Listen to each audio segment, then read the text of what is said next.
कि इलेक्शन वो मुसलमान जो 5 साल अपने रब से डरता है, कहता है कि मैं अल्लाह से डरता हूं, अल्लाह के अलावा और किसी से नहीं डरता हूं, लेकिन जैसे ही इलेक्शन आता है वो अल्लाह से डरना बंद कर देता है। वो कभी अडवाणी और अटल से डरता है, कभी जनसंघ से डरता है, कभी मोदी से डरता है कि बीजेपी आ जाएगी, जिन आ जाएगा, जिन आके सबको खा जाएगा। तो जिन ने तो आके खा गए 2014 के बाद में, जिन ने आके निकल गया, ये निकल गया, बाबरी मस्जिद को निकल गया, ये आ गया, वो यक्षा सिविल कोर्ट पे निकलने की कोशिश की जा रही है। उमर खालिद जो दंगे के दौरान दिल्ली में मौजूद ही नहीं थे, अच्छा, उस उमर खालिद के ऊपर ये आरोप लगाया गया, ये इल्जाम लगाया गया कि दंगों के मास्टरमाइंड है। दोस्तों, आमना सामना मीडिया में आपका स्वागत है, खैर मकदम है। आज हमने अपने ऑफिस में मौजूद किया है, जहमत दी है जनाब सिराज तालिब साहब को, जो कि वेलफेयर पार्टी ऑफ इंडिया के नेशनल सेक्रेटरी हैं। सिराज तालिब साहब, आपका आमना सामने में इस्तेमाल है। बहुत बहुत शुक्रिया। सिराज तालिब साहब, जिस तरह से हम देखते हैं कि आपका सियासत में, हिंदुस्तान की सियासत में या यूपी की पॉलिटिक्स में और दिल्ली की पॉलिटिक्स में बहुत अहम हिस्सा रहा है। मुख्तलिफ पार्टी में भी आपने काम किया, जैसे कि पीस पार्टी के भी आप जिम्मेदार रहे, उसके फाउंडरों में से रहे। इस वक्त आप वेलफेयर पार्टी ऑफ इंडिया की जिम्मेदारी संभाल रहे हैं नेशनल लेवल पर सेक्रेटरी की हैसियत से। मैं ये जानना चाहता हूं कि हिंदुस्तान की एक बहुत बड़ी आबादी मुसलमानों की, हम ये कह सकते हैं कि दूसरी अक्सरियत मुसलमान, तकरीबन 25 करोड़ बताया जाता है, उसके बावजूद हिंदुस्तान में मुसलमानों की सियासी जो कुव्वत जो है, जो ताकत जो है, उभर के सामने नहीं आ रही है। और आप भी वेलफेयर पार्टी ऑफ इंडिया जिस तरह से सेकुलरिज्म पर यकीन रखती है, उसमें गैर मुस्लिम हजरात भी है, तो वो मुसलमानों में वो ताकत पनप क्यों नहीं रही है, वो ताकत क्यों कमजोर साबित हो रहे हैं? देखिए, पहले तो मैं आमना सामना मीडिया नेटवर्क और आपका बहुत शुक्रगुजार हूं। रही बात मुसलमान बेवजन और बेवक्त क्यों है, इस वक्त मुसलमान हिंदुस्तान के अंदर बेवजनी और बेवक्ती का शिकार इसलिए है क्योंकि कभी भी मुसलमानों का जो वोट है वो अलग गिना ही नहीं जाता है। अच्छा। जिन कौमों ने, जिन तबकात ने अपने वोट को अलग गिनवाया, अपनी हैसियत दिखाई, आज उनकी हैसियत पूरी तरीके से नजर आ रही है। मुसलमानों के साथ क्या है कि जब मुल्क आजाद हुआ तो कांग्रेस पार्टी ने कहा कि हम आपकी इज्जत व आबरू की हिफाजत की जिम्मेदारी लेते हैं, हम आपको आपके अधिकार देंगे। मुसलमान पूरी मजबूती के साथ उनके साथ खड़ा हो गया। आगे चल के हालात बदलते रहे, पार्टियां आती रहीं। आपने देखा कि जनता पार्टी आई, जनता दल आई, समाजवादी जनता पार्टी आई, समाजवादी पार्टी आई, बहुजन समाज पार्टी आई, या इस तरह से आप देखेंगे कि राष्ट्रवादी कांग्रेस पार्टी आई, राष्ट्रीय जनता दल आई, इस तरह से बहुत सारी पार्टियां आई। और जहां से भी, जिसने भी मुसलमानों को ये यकीन दिलाया, उनसे वादा किया, भले ही वादा वफा हुआ या ना हुआ वो तो सामने है ही है, तो वो उनके साथ खड़े हुए। असल में है क्या, सियासत में दो चीजें होती हैं, एक बेस की राजनीति होती है, एक बैलेंस की राजनीति होती है। जब भी कोई पार्टी आई तो वो एक बेस वोट लेकर आई। कभी ब्राह्मणों का बेस वोट बना, कभी क्षत्रियों का बेस वोट बना, कभी यादवों का, कभी दलितों का, कभी बनियों का, इस तरह से अलग अलग बेस वोट बना। और बैलेंस का काम हमेशा मुसलमानों ने किया। तो बैलेंस जो पसंगा होता है, वो पसंगा कभी अहमियत नहीं पाता है। पसंगा तो कंकड़, ईंट, रोड़े डाल के, आपने देखा होगा कि जब हम जाते हैं खास करके तेल लेने, तो एक बर्तन लेकर जाते हैं। अब तो खैर चीजें बहुत चेंज हो गई, वरना पहले ये होता था तो उसका एक धारा बनता था, पसंगा बनता था, वजन कोई चीज हाँ वो रख देते थे। फिर बाट उठा के रखते थे, वो बेस होता था, वो बनाते थे। फिर बाट अपनी जगह पे जाता था और रोड़ी कंकर जो पसंगा होता था वो उसी जगह पे डाल दिया जाता था। बिल्कुल। तो मुल्क के अंदर जो मुसलमानों के साथ जो हालात हैं वो पसंदे वाले हैं, बैलेंस वाले हैं। इन्होंने बैलेंस बनाने का काम किया। इलेक्शन तक तो उसकी बड़ी अहमियत होती है। ये बेसबॉल है ना, और इलेक्शन के बाद ये फुटबॉल हो गया, फुटबॉल हो जाता है। वाह, है ना, सही कहा आपने। इसकी कोई अहमियत ही नहीं होती है। तो इस वक्त जो हालात हैं वो सिर्फ इसी वजह से हैं कि पसंगा रहे, कभी भाई ये बेस नहीं बने। जी, क्योंकि मुसलमान जो कौम है, पूरी कौम और इनके नुमाइंदे क्या इस बात को नहीं समझ रहे कि हमारी वक़्त क्या होके रह गई। हम एक तरह से देखा है तो अगर मैं दूसरे लफ्जों में कहूँ तो इस्तेंजे का ढेला होके रह गया। हमारा वोट बैंक जो इस्तेंजे का ढेला होके रह गया। आपने फुटबॉल की मिसाल दी, मैं तो फुटबॉल से भी और आगे इस्तेंजे का ढेला कहना चाहूंगा मैं। लेकिन इसके बावजूद मुसलमान समझ नहीं पा रहा है इस बात को। अब अभी हाल ही में देखिए गुजरात में इलेक्शन हुए जहां पर यह दावा किया जाता है कि बीजेपी की सरकार गिर जाएगी, कांग्रेस से मुकाबला करेगी। लेकिन वहां पर दो पार्टियां जाती है, एक आपके दिल्ली की केजरीवाल सरकार, केजरीवाल की आम आदमी पार्टी, दूसरी आम आदमी पार्टी। तो आपको नहीं लगता या वहां के मुसलमानों को नहीं लगा कि अगर हम इनको वोट देते हैं तो हमारे वोट तकसीम हो जाएंगे, जो हमेशा से होते आए हैं? और ये फिरका परस्ती की बाकायदा साजिश है आरएसएस की और बीजेपी की भी कि मुस्लिम वोट ज्यादा से ज्यादा तकसीम हो, जिसका फायदा उनको पहुंचे। ये गुजरात में, गुजरात के अलावा मुल्क के दूसरे सूबों में क्या मुसलमान इस बात को समझ नहीं पा रहे? इसकी क्या वजह है? देखिए, पहली चीज तो मैं जो कहना चाह रहा हूं, मुसलमान जिस दिन अपने कांधे से हराने और जिताने की जिम्मेदारी उतार फेंकेगा उस दिन वो कामयाब हो जाएगा। जी, क्योंकि आजादी के बाद से मुसलमानों का इस्तेमाल ही हराने और जिताने के लिए किया जाने लगा, और उसी के पीछे बेगानी की शादी, अब्दुल्ला दीवाना हो गया। जी, आप देखेंगे कि इलेक्शन वो मुसलमान जो 5 साल अपने रब से डरता है, कहता है कि मैं अल्लाह से डरता हूं, अल्लाह के अलावा और किसी से नहीं डरता हूं, लेकिन जैसे ही इलेक्शन आता है वो अल्लाह से डरना बंद कर देता है। वो कभी अडवाणी और अटल से डरता है, कभी जनसंघ से डरता है, कभी मोदी से डरता है, और उस खौफ में केजरीवाल का बंदा आके, वो आज तो ये नए हैं लेकिन उस जमाने से अगर आप देखें तो कांग्रेस का बंदा आ रहा है, डरा रहा है, जनता दल का बंदा डरा रहा है कि आओ मुल्लाओ मियाओ, देखो तुम्हारा ईमान खतरे में है, मस्जिद खतरे में है, कुरान खतरे में है, इस्लाम खतरे में है, आओ हम उसकी हिफाजत करेंगे। एक जिन आ रहा है वो तुम्हें खा जाएगा, है ना। तो वो काम मुसलमानों ने किया कि किसी का घर गिराने के लिए अपनी एनर्जी लगाई, किसी का घर बनाने के लिए एनर्जी लगाई। कभी भी उन्होंने ये नहीं सोचा कि हम अपने लिए एक झोपड़ा तामीर कर लें, अपने लिए एक जगह बना लें। तो जाहिर है कि ये लोकतंत्र में जो सबसे कीमती अधिकार हमको मिला है इस भारत में, वो वोट देने का अधिकार है। और वोट की कीमत चाहे वक्त का प्रधानमंत्री हो, राष्ट्रपति हो, और चाहे एक आम इंसान हो, सबके वोट की कीमत बराबर है।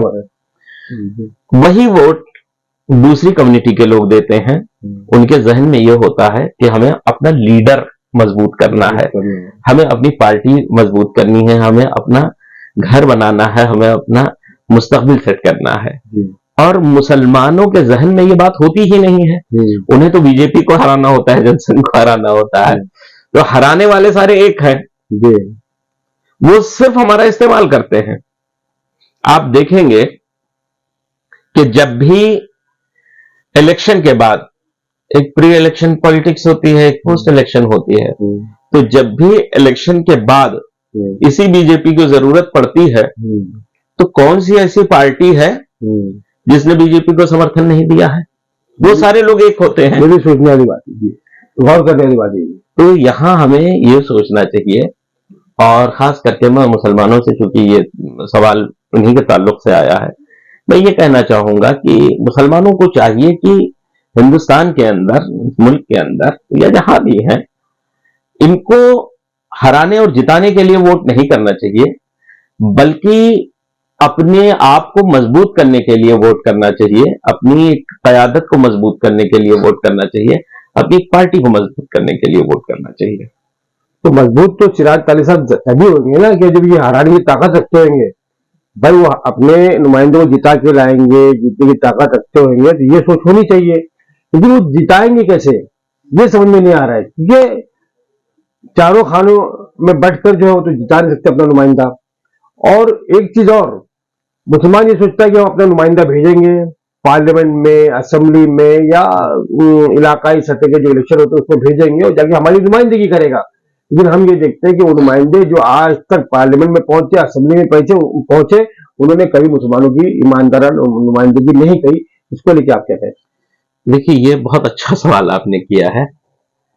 जाहिर है कि मुसलमान तो ये समझकर भेजता है कि हमारा भाई है, ये हमारे लिए आवाज उठाएगा जी।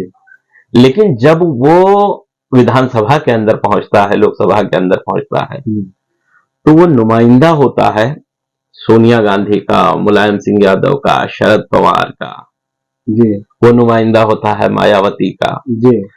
तो उस वक्त जो उसका रहबर उससे कहता है, उसकी क़यादत उससे कहती है, वो उस पर बात करता है, ना कि उन इश्यूज पर बात करता है जो इश्यूज उसके कौम के हैं, जिसके वादे उसने किए थे अपने कौम से। तो वहां तो उसके मुंह में जबान किसी और की होती है। जी।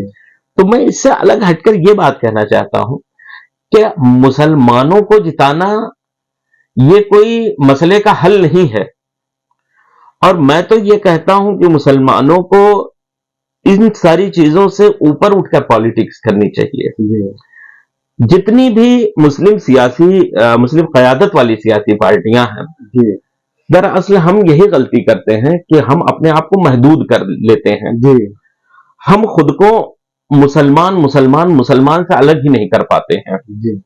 जिस दिन हमें इस मुल्क के बारे में सोचने का मौका मिलेगा और हम सबके बारे में सोचेंगे, उस दिन हम कामयाब होंगे। इसी मुल्क के अंदर दलित कम्युनिटी रहती है, इसी मुल्क के अंदर आदिवासी रहते हैं, इसी मुल्क के अंदर बहुत सारी छोटी छोटी माइनॉरिटीज हैं, इसी मुल्क के अंदर वो महिलाएं हैं जिनके ऊपर अत्याचार हो रहा है।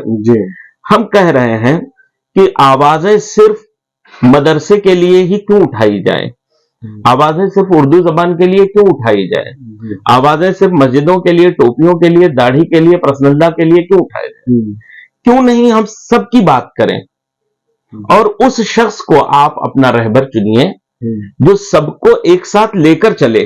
जब आपके प्लेटफॉर्म पर एक दलित भाई खड़ा होगा, एक सिख भाई खड़ा होगा, एक जैन भाई खड़ा होगा, एक पारसी भाई खड़ा होगा, उस वक्त आप ज्यादा मजबूत होंगे। और ये आपकी तारीख भी बताती है। ऐसी लीडरशिप अपने दरमियान पैदा करें जो सबको लेकर चलने वाले हों, सबका भला हो, सबका विकास हो, मुल्क का विकास हो। चिराग ताली साहब, आपकी बात से इनकार नहीं है, लेकिन कुछ लोगों का मानना ऐसा है कि जो ज्यादा बीमार होगा उसको ज्यादा तवज्जो दी जाती है। मुसलमान आज बीमार है, इसलिए लोगों की तवज्जो भी उस तरफ ज्यादा रहती है कि किस तरह से इसकी बीमारी खत्म हो।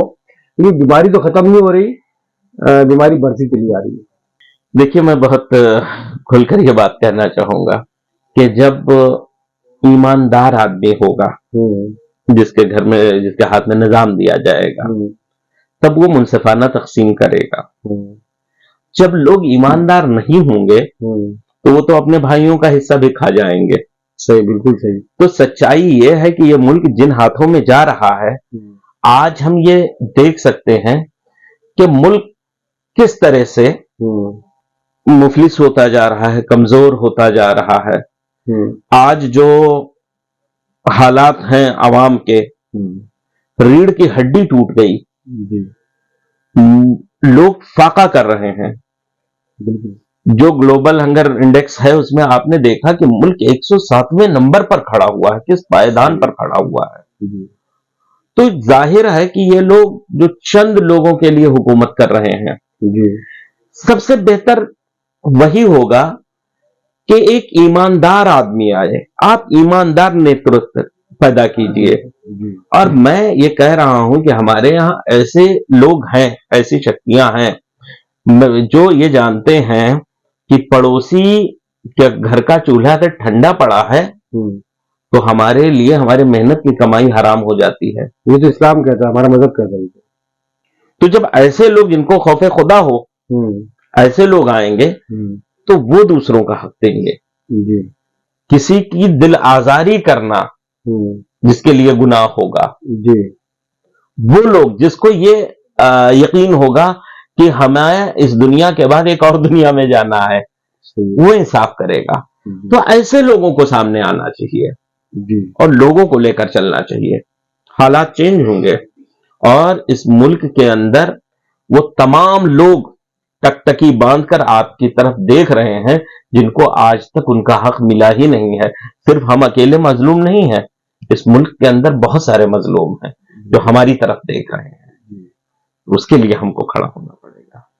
सिराज साहब, दौरान गुफ्तगू आपने एक बात कही थी, मैं फिर दोबारा थोड़ा पिछली तरफ जा रहा हूँ कि ये कांग्रेस, एनसीपी, मुलायम सिंह की पार्टी, उसके बाद लालू प्रसाद, इस तरह की जो सेकुलर पार्टी है, उन्होंने हमेशा ये डराया कि अगर तुमने हमें वोट नहीं दिया तो बीजेपी आ जाएगी, जिन आ जाएगा, जिन आके सबको खा जाएगा।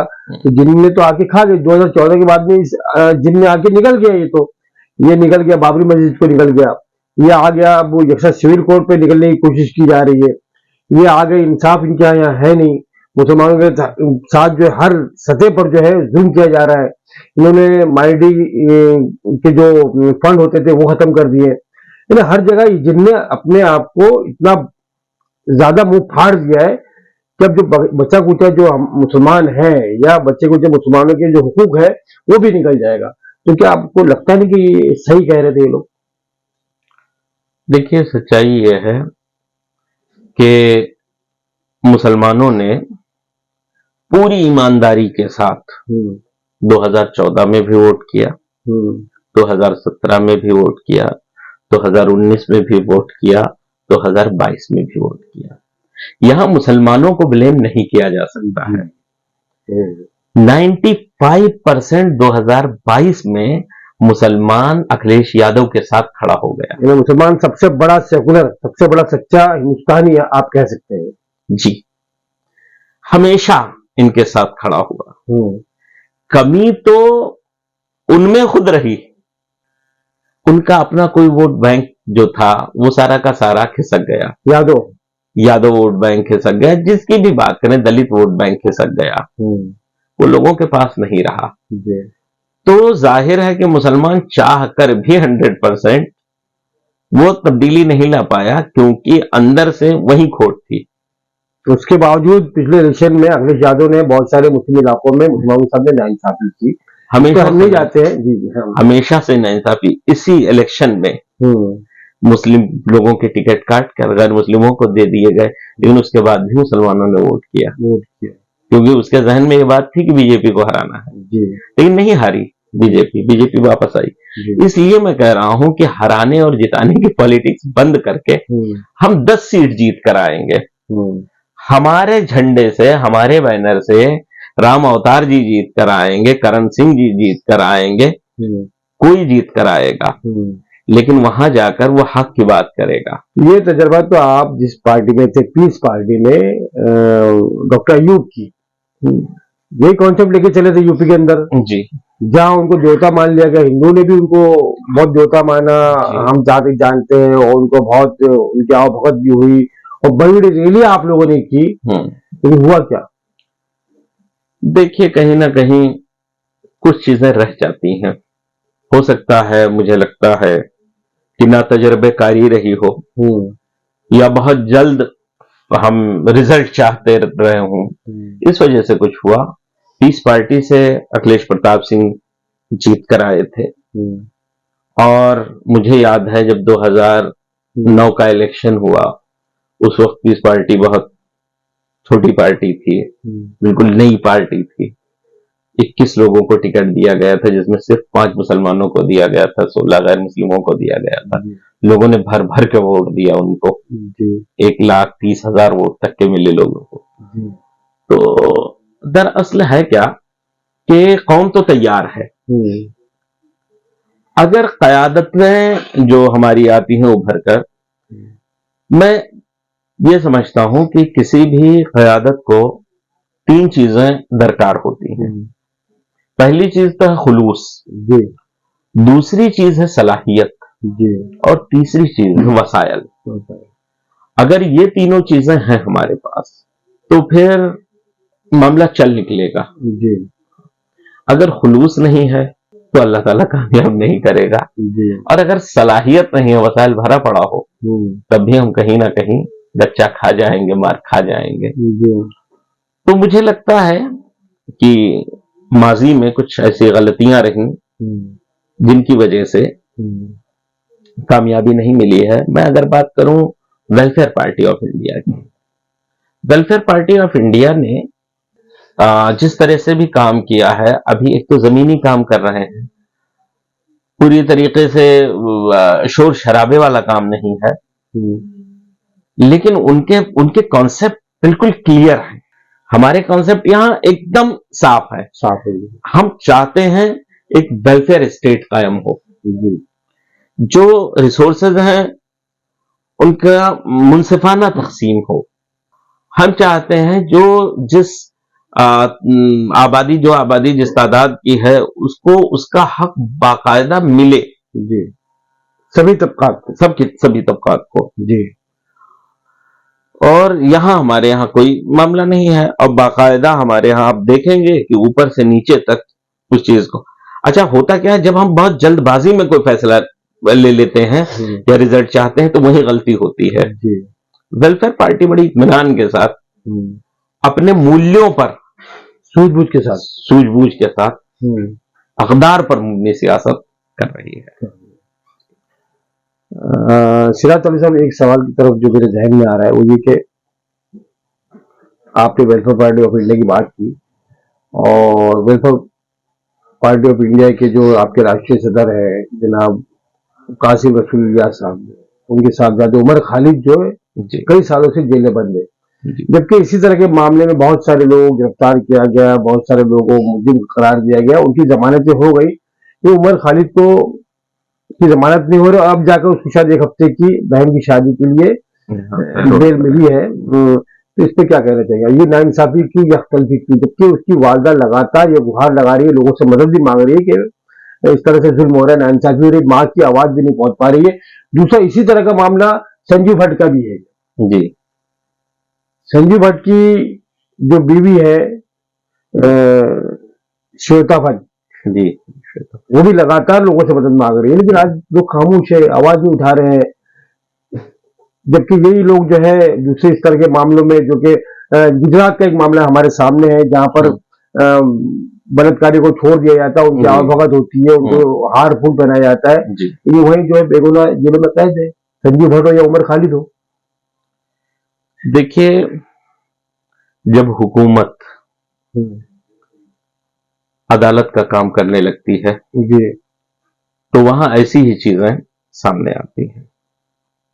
सारी दुनिया जानती है कि उमर खालिद, खालिद सैफी, इशरत जहां या ऐसे सैकड़ों लोग जो जेलों के अंदर बंद हैं, उनका जुर्म सिर्फ इतना था कि उन्होंने हुकूमत के खिलाफ आवाज उठाई थी। सीए एनआरसी का जो प्रोटेस्ट हुआ था उसके खिलाफ, उसमें वो खड़े रहे हैं, मुखर रहे हैं। और दिल्ली का जो दंगा हुआ वो दंगा एक साजिश के तहत हुआ। हमने उस दंगे को बहुत करीब से देखा है, हमारी भी फैमिली उन दंगों के दरमियान फंसी हुई थी। हमारे लोग किस तरह से मारे गए, किस तरह से उनका नुकसान किया गया है। खाकी से लगाकर सब मीडिया सब एक तरफ थे, पूरी साजिश के तहत पूरा काम हुआ था। उमर खालिद जो दंगे के दौरान दिल्ली में मौजूद ही नहीं थे, उस उमर खालिद के ऊपर ये आरोप लगाया गया, ये इल्जाम लगाया गया कि दंगों के मास्टरमाइंड है। और साहब, आपको जानकर हैरत होगी कि जो इल्जाम था उनके ऊपर, वो वेलफेयर पार्टी का एक प्रोग्राम था, यही अमरावती का शायद था, जिसमें उन्होंने एक स्पीच दी थी। उस स्पीच की एक क्लिप छोटी सी वो आधार बनाई। अच्छा। अब उसके आधार पर, उस बेस पर जब उनसे बात कि अदालत में वकील ने पूछा कि ये क्लिप आप पता कीजिए, जैसे कहा कि कहां से, तो उन्होंने पूछा कि कहां से मिली, तो दिल्ली पुलिस ने ये कहा कि ये क्लिप हमको न्यूज 18 से मिली है। अच्छा। और न्यूज 18 से जब पता किया गया कि ये आपको कहा, तो उन्होंने कहा कि ये अमित मालविया के ट्विटर हैंडल से हमने लिया था, जो आईटी सेल के, बीजेपी के आईटी सेल के हेड है। अब आप अंदाजा लगाइए कि कितना खोखला आरोप है जो लगाया गया है। आरोप ही नहीं, अदालत की आंखों में धूल भी झोंका जा रहा है। बिल्कुल धूल झोंका जा रहा है। फिर वो पूरी स्पीच सुनाई गई अदालत के अंदर, उसमें जज ने कहा इसमें तो कोई काबिले एतराज बात है ही नहीं। लेकिन जिस तरह से आज आप देखेंगे जो बिल्किस बानो ने जो रिट डाली, याचिका डाली थी, उसको खारिज कर दिया सुप्रीम कोर्ट ने, ये कहते हुए कि नहीं ये इस पर फैसला हो चुका है। ये तौहीन है अदालत की और अदलिया के साथ तक गिर चुकी है।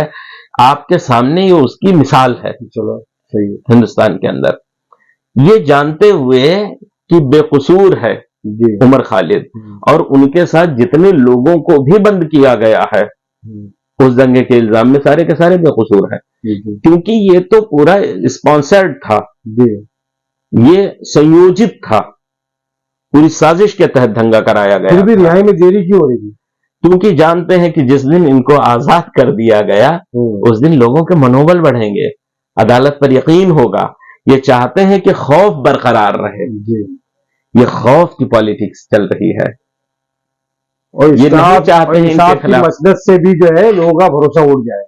उठ गया। आपने देखा 2019 में एक फैसला आया बाबरी मस्जिद का, जिसमें कहा गया कि कोई मंदिर तोड़कर मस्जिद नहीं बनाई गई है, जिसमें यह कहा गया कि बाबरी मस्जिद का तोड़ा जाना वो एक अपराध था। जी,